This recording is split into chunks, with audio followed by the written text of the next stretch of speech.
بسم الله الرحمن الرحيم إن الدين عند الله الإسلام.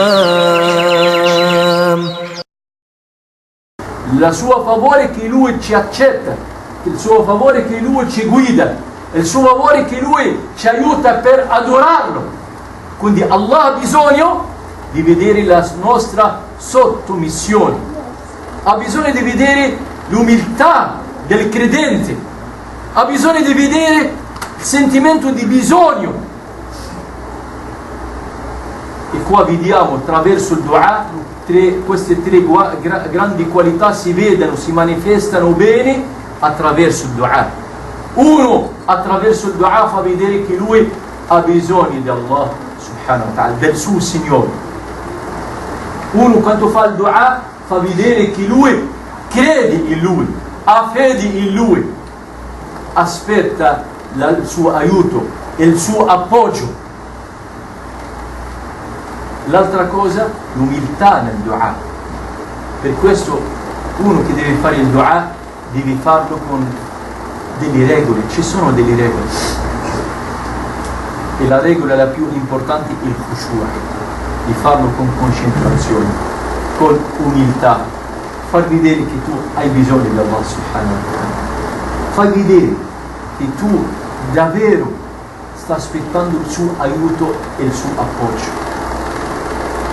Queste sono le educazioni del dua. Attenzione di quello che impedisce il dua di essere accettato. Noi sappiamo, come ha detto il Nabi sallallahu alaihi wasallam nel hadith dell'imam al-Tirmidhi, che Allah Ta'ala accetta, ascolta il dua. Il dua viene trattato con tre modi. O Allah subhanahu wa ta'ala dà la risposta subito, nella dunya, nella vita. O Allah subhanahu wa ta'ala ti preserva questo dua per il giorno del giudizio. Quindi tu hai un credito, hai un conto da Allah subhanahu wa ta'ala, con quel dua non ti ha dato nella dunya, ti lascia questo dua e tu lo trovi nel giorno del giudizio. O l'altro modo, che Allah subhanahu wa ta'ala ti allontana con quel dua un male che sta arrivando. Tu hai fatto un dua, Ya Rab, voglio questo, Allah non ti ha dato questo, però con quel dua Lui ti ha allontanato un male che sta arrivando. Quindi noi dobbiamo essere sicuri, dobbiamo avere la certezza totale, completa, che Allah ha ascoltato il nostro dua. E non dobbiamo precipitare, come ha detto il Nabi sallallahu alaihi wasallam. Una delle comportamenti, degli sbagli che fa perdere il valore del dua, che uno vuole averlo subito. Io ho chiamato questo il gruppo di Tawa, di adesso, di subito. Come c'è nella dunya persone che vogliono sempre le cose subito, c'è anche chi si comportano in questo modo con Allah subhanahu wa ta'ala. Con Allah vogliono il dua subito.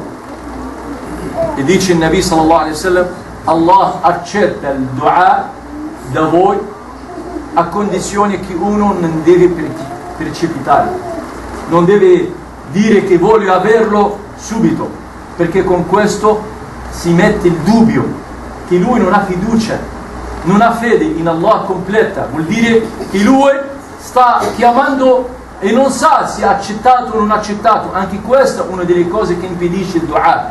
Noi quando facciamo il dua dobbiamo farlo con certezza, come ha detto Umar. Io non ho preoccupazione sull'accettazione del dua, la mia preoccupazione è il fatto di fare il dua, perché certi quando perdono la fiducia, quando perdono l'esperanza in Allah subhanahu wa ta'ala, cominciano a avere il dubbio, e questo è grave. Noi trattiamo con Allah il generoso, il donatore. Lui dà senza limite, non è tanto per lui si dà un po' di salute a uno, si risolve il problema all'altro, non è tanto per lui, niente questo nel suo mulk subhanahu wa ta'ala, nel suo patrimonio. Quindi noi dobbiamo alzare la voce di imane verso Lui subhanahu wa ta'ala, perché siamo sicuri che Lui accetta, ascolta e abbiamo un Dio generoso e vicino, come ha detto Lui subhanahu wa ta'ala nel Surat Baqarah nel versetto 186. Chiede a Allah subhanahu wa ta'ala ci fa di quelli che moltiplicano il dua إن شاء الله تعالى. اللهم اهدنا فيمن هديت وعافنا فيمن عافيت وتولنا فيمن توليت وبارك لنا فيما أعطيت وقنا واصرف عنا شر ما قضيت فإنك تقضي بالحق ولا يقضى عليك.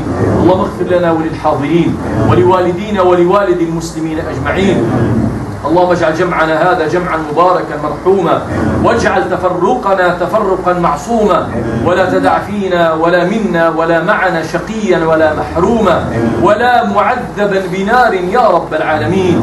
اللهم أجرنا من النار ومن خزي النار ومن عذاب النار. اللهم أدخلنا الجنة مع الأبرار برحمتك يا عزيز يا غفار. اللهم ارحم موتانا واشف مرضانا وعاف مبتلانا واجعل الجنة مأوانا. اللهم نسألك في هذه الساعة المباركة أن تفرج كرب أخواننا في سوريا.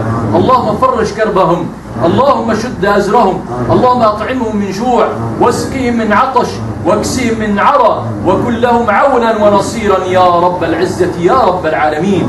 اللهم فرج كرب إخواننا في فلسطين، اللهم فرج كرب إخواننا في العراق، اللهم فرج كرب إخواننا في كشمير، اللهم فرج كرب إخواننا في الصومال، اللهم فرج كرب إخواننا في بورما، اللهم فرج كرب المسلمين في كل مكان يا رب العالمين. اللهم اغفر لنا ما قدمنا وما أخرنا وما أسررنا وما أعلنا وما أنت أعلم به منا. اللهم اعف عنا، اللهم عافنا، اللهم اغفر لنا، اللهم تجاوز عنا، اللهم اقبل توبتنا واغسل حوبتنا برحمتك يا أرحم الراحمين يا رب العالمين. يا خير من سئل ويا أكرم من أعطى. اللهم ارزقنا الحلال وبارك لنا فيه وباعد بيننا وبين الحرام كما باعدت بين المشرق والمغرب يا رب العالمين. اللهم صل على محمد في الأولين وصل على محمد في الآخرين وصل على محمد في الملأ الأعلى إلى يوم الدين. آمين آمين. وآخر دعوانا أن الحمد لله رب العالمين وأقم الصلاة.